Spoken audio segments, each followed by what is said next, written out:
मंडळी, स्वागत आहे माझ्या नवीन व्हिडिओमध्ये. आजपासून म्हटलं फराळाचं चालू करूया, तर त्याच्यासाठी गोड पदार्थ म्हणून मी आधी चालू करते आहे. बिस्किट म्हणजे नानकेट भेटतात ना, ती त्याच्यासाठी घेतले 1 वाटी पिठी साखर आहे. 1 वाटी घेतले तूप. तर आता पिठी साखरमध्ये ओतलं आहे. लागली तर दुकानातून पण आणते, पण जास्त करून मी तिच्याकडूनच घेते. हाताने फेटला तरी खूप छान होता. म्हणजे साखर आणि तूप चांगलं फेटून घ्यायचं एकत्र. साखर आणि तूप एकत्र व्यवस्थित मिक्स झालं.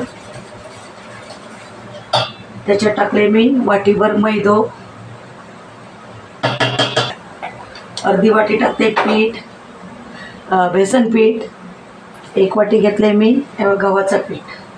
थोडासा मीठ टाकते कारण पदार्थ चवीत छान लागतं चिमटीवर. तर मी या हाताने मिक्स करून घेणार व्यवस्थित, पाणी न घालता.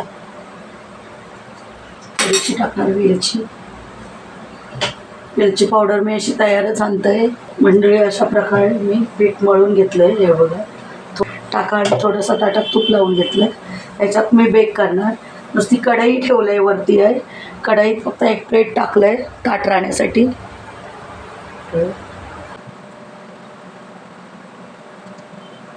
20 मिनटं मी झाकण बंद लावून ठेवून देणार. हे बघा, अशी नानकेटा बनली आहेत माझी. आणि इथे आताच बेक करून काढले. खूप गरम आहे, खुसखुशीत एकदम छानपैकी.